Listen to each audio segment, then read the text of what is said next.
Hey everyone, this is Jordan from Sleeklens.com, and in this video I'm going to go over typical photographer gear setups that will help you when you're picking your gear for your new photography business. So let's go and get started. We're going to cover 5 different types of photography here. So the first one we're going to cover is a portrait photographer. So typically a portrait photographer needs a really fast lens, a fast lens meaning that it has a low aperture, and obviously a camera, a nice DSLR, and some lighting for like maybe studio portraits. So here I'm showing a Canon 5D Mark III. That's a little over the top. That obviously will help you if you're a portrait photographer. But one thing you're really looking for are a good amount of megapixels.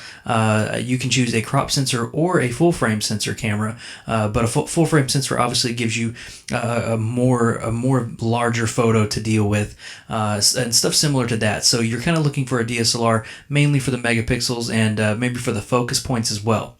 Now, to move on to the lens, you kind of need a fast lens, and what I mean by that is usually portrait photographers want a fast lens, meaning a low aperture number, so an f2.8, f1.8, stuff like that. And so that's a really good starting point to really get that blurry bokeh background. And here I'm showing a basic lighting setup. This is by means no very professional setup, but it does have continuous lighting that will help you position studio clients when you're trying to take their photo, and you can kind of see how the lights will hit their face, and it's a really good way to start out before moving to flash. So next we're moving on to landscape photographers. This is a real fun one because landscape photographers can really get a ton of gear variety that they can use. So here we're just looking for a camera, a nice DSLR that has, again, a lot of megapixels to deal with. You may want a lot of focus points depending on the type of landscape photography you're doing. And you might want to consider maybe a full frame camera as well, just to get tons and tons of data to deal with. A very large image can produce very large photos, so you can get them printed for maybe fine art and stuff like that.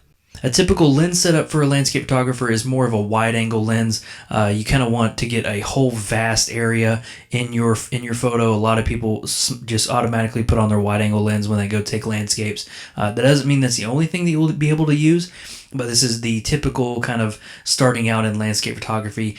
You kind of want to get a large amount of viewing angles in your photo, so might as well slap on a wide-angle lens.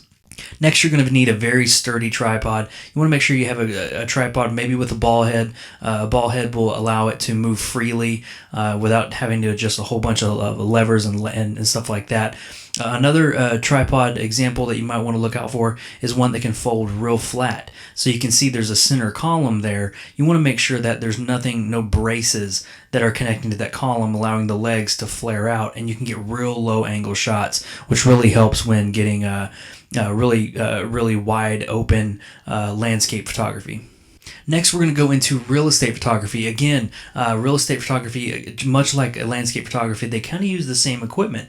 And so if you do landscape photography and you want a little bit of side income, maybe you can just market yourself as a real estate photographer. You obviously have to learn that craft, but you can market yourself as a real estate photographer because you already have the equipment. And so again, you'll need a DSLR. It doesn't matter really if you want a crop sensor or a full frame sensor camera. But you do need a good, nice DSLR, maybe one that handles a little bit more high ISO noise better. A lot of Nikons actually do that pretty well. Then also you're going to need a wide-angle lens. That's very important because you want to make sure you get as much room as possible when you're taking a photo of a bedroom or kitchen or something. You want to get as much of the room as possible.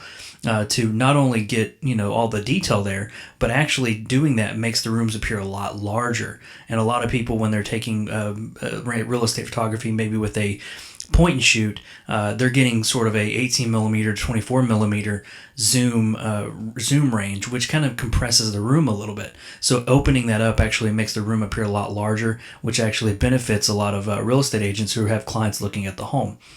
Again, you're going to want a tripod, a nice sturdy tripod, to make sure that you can maybe do HDR shots of rooms, because typically when you're taking a picture of a room, you got the inside ambient light, but then you got the outside light, and you want to kind of try to balance that. One way to do that is with HDR, and so you want to make sure you have a nice sturdy tripod to make sure your camera stays extremely still.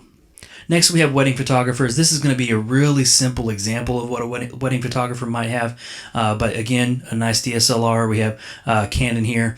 You want a nice DSLR that will handle, again, high ISO, because you're going to be taking photos not only inside of maybe a wedding chapel or something, but you're going to be taking photos in a very dimly lit, most likely dimly lit reception hall. And so you're going to want to be able to handle high ISO noise pretty well. Next, you're going to want a nice, pretty average telephoto lens with hopefully with a fast aperture there, around 2.8. That would be ideal to let more light in, but you want to make sure it's telephoto so you can capture more variety of scenes. Now, typically, wedding photographers actually carry multiple cameras, so they'll have a main camera with the one they kind of shoot most with the telephoto option. Then they might have another camera on their hip, which will allow them to maybe do wide open shots with a wide angle lens, and they'll switch between more. So this is kind of a simplified option there. But you also want maybe a speed light as well, because again, like I said, you're going to be taking pictures in a dimly lit room. So you want to make sure that you are able to provide your own light. And so this is just a small example of what a typical wedding photographer might carry with them. Next, as a sports photographer, one thing to consider when thinking of a camera to get for sports photography is you might want to consider maybe a crop sensor camera. The reason being is because you can get real close to your images compared to a full frame camera. If you get a full frame camera, you're going to have to get a much longer lens, and those typically run a little bit more pricey. And so maybe a crop sensor camera. We have a Canon 80D here, which is a very good crop sensor camera. Very fast frames per second as well, which is also very important here. And then the lens, we want a very good telephoto lens. So a 70 to 300 range-ish would probably be really good, because you want to make sure you be able to get the action that's pretty far away from you and fairly far, very close to you as well.